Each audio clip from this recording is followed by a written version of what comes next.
शिवोऽहं सोऽहम्। अध्यात्म उपनिषद, अध्यात्म विद्या, रैकुराम संवाद। पूर्व प्रसंग में आप श्रवण कर रहे थे, ध्यात्री ध्याने परित्यज्य क्रमाध्ययिक गोचरः। क्रम से ध्याता ध्यान को त्याग कर एक केवल ध्येय मात्र रह जाए, उसी को सुनो। तो सबसे पहले रैकुराम संवाद में रैक्व ऋषि ने भगवान श्री राम को कहा तत्त्वमसि। यह उपदेश महावाक्य है वेद का।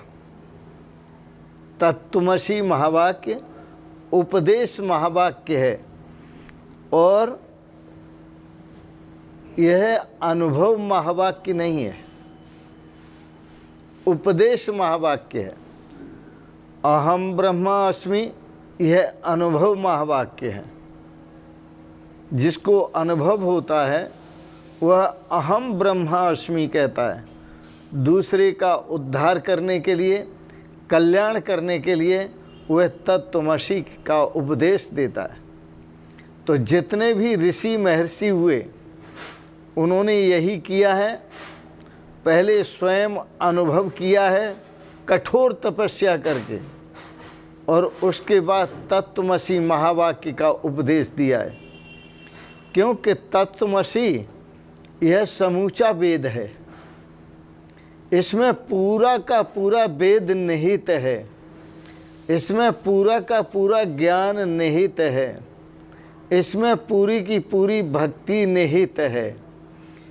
कई बार भक्त कहते हैं बिना भक्ति के ज्ञान अधूरा है, लेकिन दूसरा पक्ष भी बोलना चाहिए कि जब तक ज्ञान और वैराग्य न हो तो भक्ति बांझ कहलाती है, वो भी अधूरी है, वो निपुति कहलाती है। उसका कोई चेहरा देखना पसंद नहीं करता। जैसे बांझ स्त्री का सुबह सुबह कोई चेहरा देखना पसंद नहीं करता, इसी प्रकार से जिस भक्ति के पुत्र ज्ञान और वैराग्य नहीं है वो भक्ति थोती है, वो भक्ति सही नहीं हो सकती, वो भक्ति दृढ़ नहीं हो सकती। इसलिए भगवान श्री राम को कहा, हे राम जी तत्त्वमसि। आदि वाक्यों द्वारा जीव और ब्रह्म की एकता रूप अर्थ का अनुसंधान करना ही श्रवण है। क्या कहा? जीव और ब्रह्म की एकता रूप अर्थ का अनुसंधान करना ही श्रवण है। इसी को श्रवण कहते हैं। अहम ब्रह्मास्मि। यदि आपने सुना संत सतगुरुओं को तो आपको ये अनुभव होना चाहिए अहम ब्रह्मास्मि। क्योंकि गुरुजी ने कहा है तत्त्वमसि का अर्थ है तू भी वह है, जिसको तू ढूंढ रहा है वह तू ही है, जिसकी तू भक्ति कर रहा है वह तू ही है, जिसको तू खोज रहा है वह तू ही है। और ऐसे जो संत महापुरुष होते हैं उनके लिए गीता में 15वें अध्याय के 5वें श्लोक में व्याख्या देखना चाहिए कि उनका जीवन किस प्रकार होता है। श्लोक आपको सुना देता हूँ। निर्माण मोहा जित संग दोषा अध्यात्म नित्या विनिवृत्ति कामा द्वंद्वैर विमुक्ता सुख दुख संगैर गच्छन्त्यमूढ़ा पद्मभयम तत्। वो अमूढ़, अमूढ़ का मतलब मूढ़ता रहित, अमूढ़ा बुद्धिमंता ज्ञानवंता, ऐसे जो महापुरुष हैं। मूढ़ कौन है? मूढ़ वह है जिसकी प्रपंचिक बुद्धि है, जिसका प्रपंचिक मन है, जिसका प्रपंचिक चित्त है। और बुद्धिमंता बुद्धिमान कौन है कि जिसका यदि बुद्धि भी विचार करती है तो परमात्मा का करती है, मन यदि मनन करता है तो परमात्मा का करता है, चित्त यदि चिंतन करता है तो परमात्मा का करता है। ऐसा जो महापुरुष है वही आपको सब उपदेश दे सकेगा और सदुपदेश देते हुए कहेगा तुम किसे ढूंढ रहे हो परमात्मा को। दैट आर्ट दाऊ, वह आपको कहेगा वह तू ही है।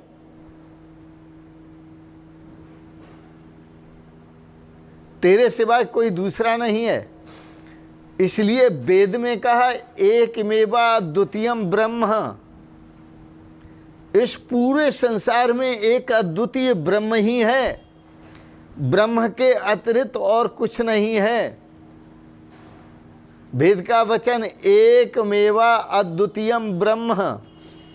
और भगवान श्री कृष्ण ने कहा तुम मेरे से भिन्न देख रहे हो जगत को, इस प्रपंच को। मत्तः परतम न अन्यदस्ति किंचित धनंजय। हे धनंजय, मेरे से परे किंचित मन में थोड़ा कुछ भी नहीं है, सब मेरा निजी स्वरूप है। इसलिए गोस्वामी तुलसीदास जी कह सके सिया राम मैं सब जग जानी, करहूँ प्रणाम जोर जुग पाणी। मैं समस्त जगत को सिया राम मैं देख रहा हूँ और मैं सबके चरण कमलों की वंदना करता हूँ, सबको प्रणाम करता हूँ। इसलिए तत्त्वमसि, तत्त्वमसि का अर्थ है वह तू ही है। तू जिसको ढूंढता है वह तेरे बहुत पास है, और इतना पास है कि पास से भी पास है, पर तुझे दिखता नहीं। क्यों नहीं दिखता? कि जैसे आँख में पड़ा हुआ तिनका आँख नहीं देख पा रही, आँख में पड़ा हुआ कंकड़ आँख नहीं देख पा रही, आँख में पड़ा हुआ जो मच्छर है भिनुका छोटा होता है, मच्छर से बहुत छोटा होता है, वो पड़ जाता है उड़ते उड़ते, वो आँख नहीं देख पा रही जबकि आँख में पड़ा हुआ है। तो इसी प्रकार से वह परमात्मा तेरे में ओतः प्रोतश्च, ओतश्च प्रोतश्च, वह परमात्मा तेरे में ओतप्रोत है पर तू नहीं देख पा रहा है। इसलिए सतगुरु की आवश्यकता पड़ती है और सतगुरु आपको बताते हैं। तो महावाक्य का अर्थ है पूंजीभूत, जिसमें सब कुछ आ जाता है। महावाक्य का अर्थ है सर्वरूप सर्व अलेपा। जैसे गुरु नानक देव जी ने कहा गुरु ग्रंथ साहिब में, सर्वरूप सर्व अलेपा, वह परमात्मा सभी रूपों में है और बिल्कुल निर्लेप है।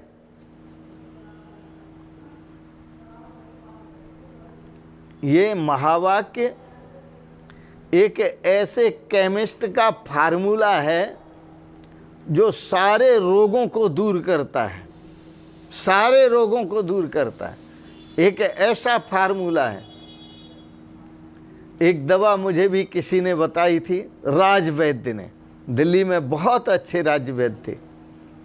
उन्होंने कहा 3 वर्ष से छोटे जितने बच्चे हैं उनको जुकाम हो, खांसी हो, बुखार हो, काली टट्टी, पीली टट्टी, हरी टट्टी कैसी भी आ रही हो, केवल एक दवा देंगे और वह बच्चा ठीक हो जाएगा। जिसके लिए सभी डॉक्टरों के पास आप चक्कर लगाते लेकिन बच्चा ठीक नहीं होता। पर उस दवा की ये शर्त है 3 वर्ष से छोटा बच्चा हो तो वह ठीक हो जाएगा और गारंटी से ठीक होता है। यह मैंने अपना अनुभव करके देखा है, बहुत बच्चों को ठीक किया है, यह अनुभव करके देखा है।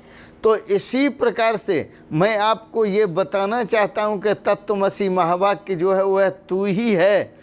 यह तत्त्वमसि महावाक्य पर्याप्त वेद है, पूरा का पूरा, और कुछ समझने की ज़रूरत नहीं है। इतना समझ लिया तो यह पूंजीभूत है।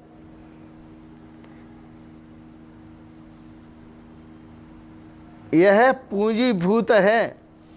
और पूंजीभूत कैसा है? जैसे केमिस्ट का फार्मूला होता है कि एक दवा देगा ऐसी कि जिससे सारे रोग ठीक होते हैं, वह केमिस्ट का फार्मूला है 100 बातों की एक बात, 100 बातों की एक बात, वो 100 बातों की एक बात कहता है।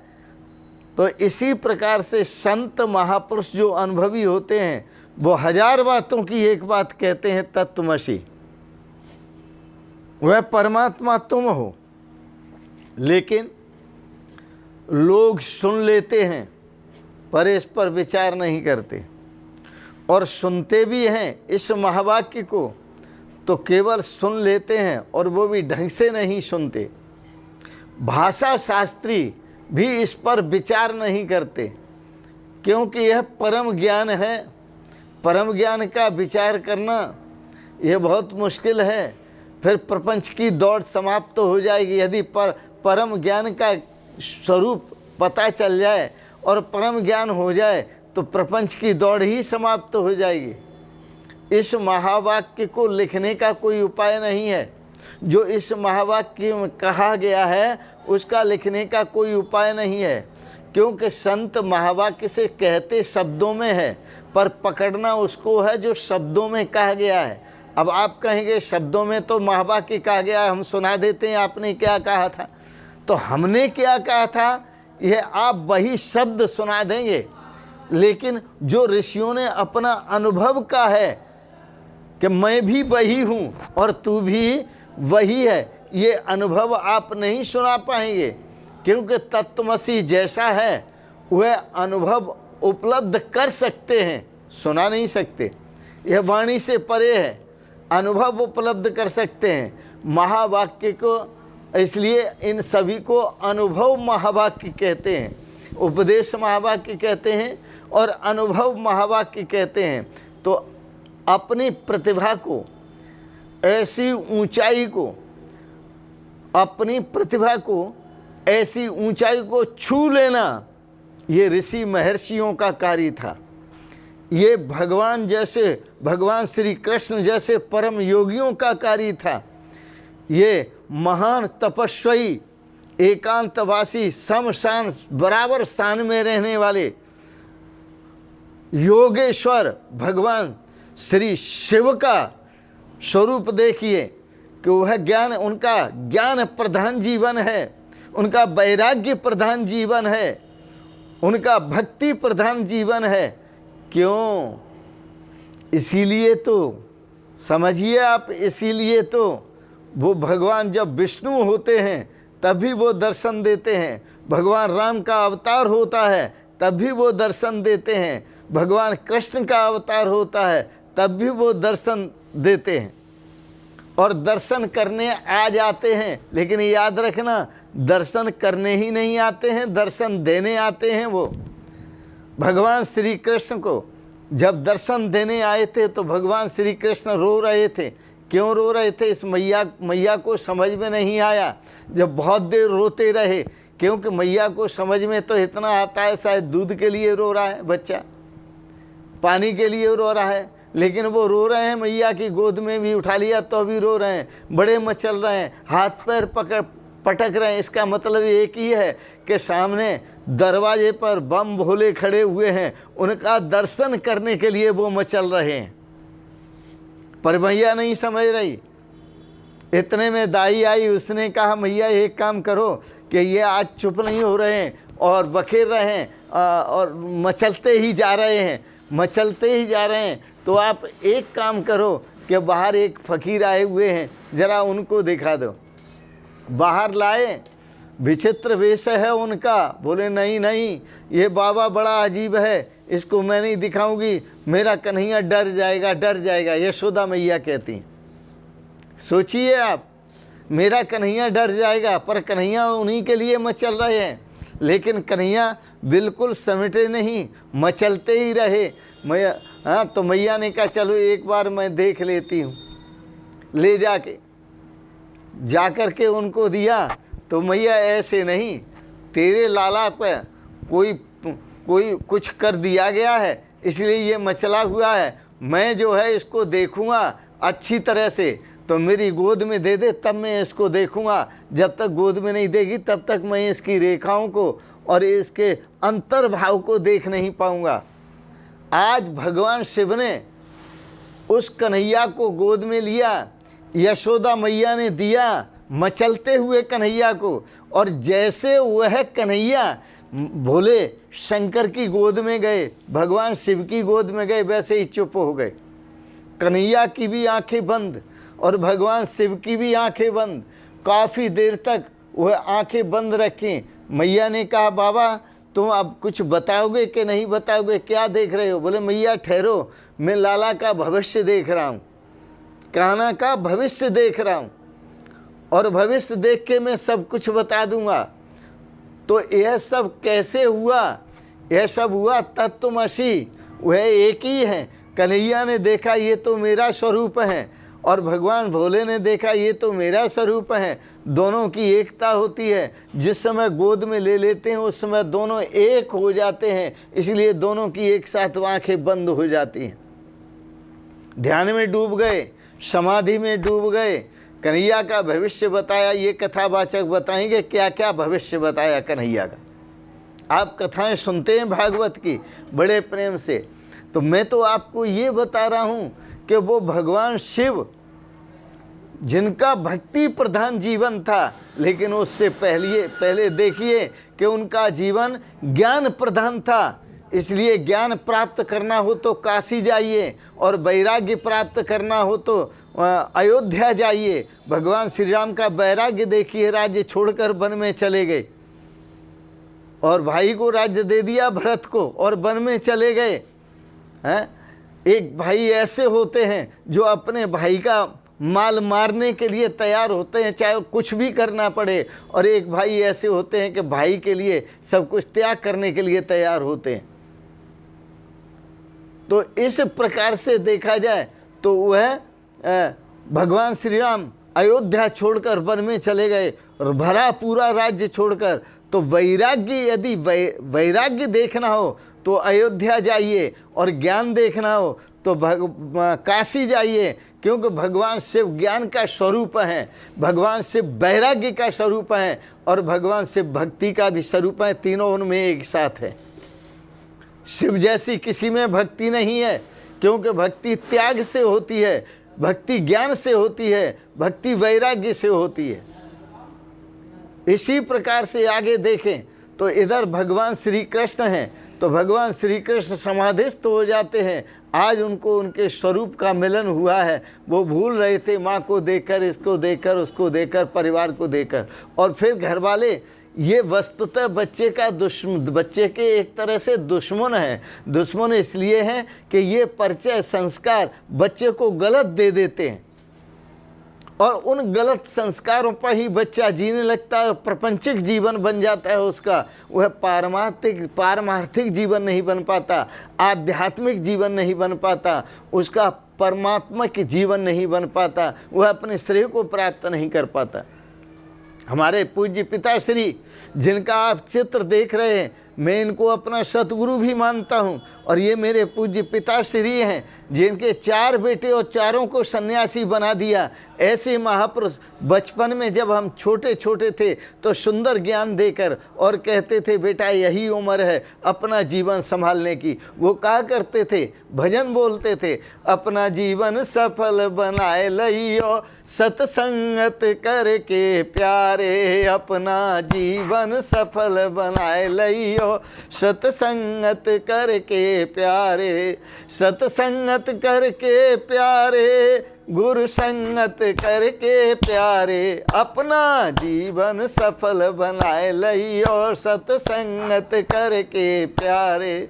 पाई है काया अनमोली, इसमें श्वास भरी है तोली, एक दिन जर जाएगी जिम होली, या से सत की खोज कराए लइयो सत्संगत करके प्यारे, या से सत की खोज कराए लइयो सत्संगत करके प्यारे, अपना जीवन सफल बनाए लइयो सत्संगत करके प्यारे, अपना जीवन सफल बनाए लइयो सत्संगत करके प्यारे। तज तनवान स्वरूप पहचानो, तुम्हारा क्या स्वरूप है, ये शरीर मिला, ये तुम नहीं हो। तन तज तनबान तज तनबान स्वरूप पिछानो, आत्म को परमात्म जानो, आत्म को परमात्म जानो, है विज्ञान सत्य ये मानो, है विज्ञान सत्य ये मानो, भारी भ्रम अज्ञान मिटाए लई और सत्संगत करके प्यार, भारी भ्रम अज्ञान मिटाए लई और सत्संगत करके प्यार, अपनो जीवन सफल बनाए लई और सत्संगत करके प्यार, अपना जीवन सफल बनाए लई और सत्संगत करके प्यारे। बोलो सच्चिदानंद भगवान की जय, वृंदावन बिहारी लाल की जय, सतगुरुदेव भगवान की जय, भोलेनाथ की जय। ओ आज के प्रसंगत यही विराम देते हैं। आपने जो सुंदर भाव श्रवण किए इसके लिए बहुत बहुत अनुग्रहित हैं। एक बात ज़रूर कहेंगे, आपको अच्छे लगे इनको सब्सक्राइब करें, लाइक करें, शेयर करें। अधिक से अधिक जिज्ञासुओं को लाभ हो। और इन शब्दों के साथ ही आप सबके प्रति अनंत मंगलमयी शुभकामनाएं करते हुए श्रावण अधिक मास में अनंत मंगलमयी शुभकामनाएं करते हुए और आप सभी को बहुत बहुत प्रणाम, बहुत बहुत शुभकामनाएं, बहुत बहुत आशीर्वाद। ओम शिवोहम शिवोहम शिवोहम।